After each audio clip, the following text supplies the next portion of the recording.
championships, win streaks, perfection, and much more this week on 5 Things Sports right after this.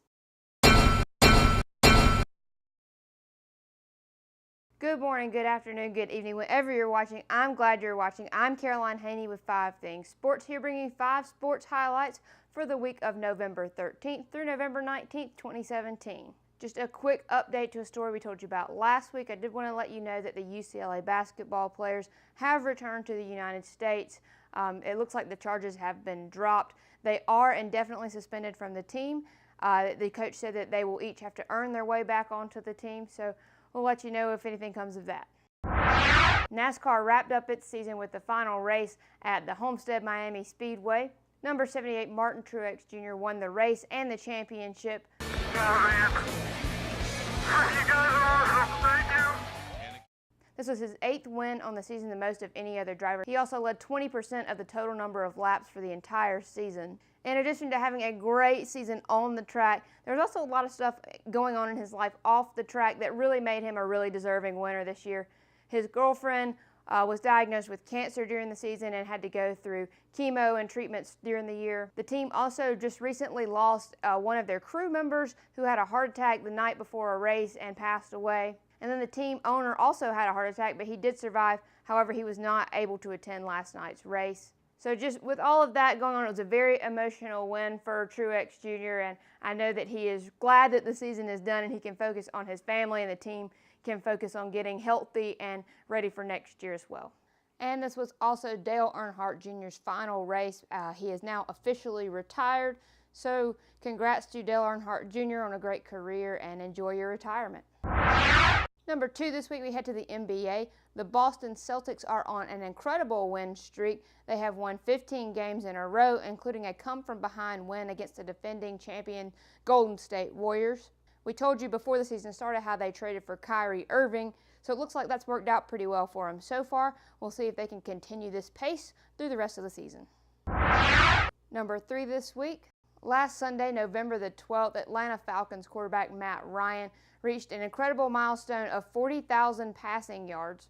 He reached this milestone faster than any other quarterback in NFL history at 151 games, just one game faster than Saints quarterback Drew Brees. Speaking of the Saints, they have now become the first team in the Super Bowl era to win 8 straight games after starting the season 0-2, but they are just shy of the best record in the league. The Eagles have now reached 9-1 on the season after a decisive victory over the Cowboys this week. And on the other end of the spectrum, we have the Cleveland Browns, who are now the 3rd team in the NFL to have consecutive 0-10 seasons. The last team to do that was the Houston Oilers in '83 and '84. Number 4 this week, we've got your NCAA football update. After a tumultuous week in the top 10 last week, there were a lot of changes in the college football playoff rankings this week. Alabama moved to number 1 and Clemson number 2. Miami jumped all the way to number 3. Auburn jumped to number 6, and Georgia and Notre Dame fell to 7 and 8 respectively. Only one matchup in the top 25 this week. Number 5 Wisconsin hosted number 24 Michigan. Wisconsin won 24-10. There were 2 upsets. Kansas State upset number 13 Oklahoma State 45-40. And Wake Forest upset number 19 NC State 30-24. And finally, after losing to Southern Cal for the 3rd straight year, UCLA fired head coach Jim Mora. The thing that really bugs me about this story is that they fired him on his birthday. That's just not classy, UCLA. Hopefully he'll go on to find a team that respects his birthday. Number 5 this week, with the MLB season coming to a close a few weeks ago, we have the end of season awards going on now. The Dodgers' Cody Bellinger was named National League Rookie of the Year. The Yankees' Aaron Judge was named American League Rookie of the Year. Houston Astros second baseman and one of my favorite players, Jose Altuve, was named American League Player of the Year. And Marlins outfielder Giancarlo Stanton was named National League Player of the Year. Also, Astros outfielder Carlos Beltran, legend in the game, announced his retirement. As a switch hitter, Beltran hit 2,725 hits and 435 home runs, not to mention his 327 stolen bases. And a switch hitter is one who hits both left-handed and right-handed, for those of you who don't know.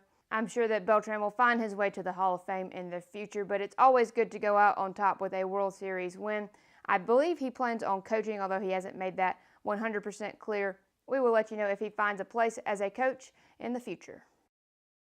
And finally, in extra innings this week, or maybe I should say extra frames, trading in his cleats for his bowling shoes, outfielder Mookie Betts bowled a perfect 300 in the Professional Bowling Association's World Series of Bowling last week. I mean, if it's not good enough to be professional in one sport, you just got to go for two, right? So congrats to Mookie on that great achievement this week. And that's all for this week. Thank you so much for watching. If you enjoyed this episode, I would love it if you would subscribe to this channel, and I will keep you up to date on all that's going on in the sports world. If you really love this channel and you'd like to support it, I'm going to put a video right here that will tell you how you can do that. Thanks again for watching, and I'll see you next week.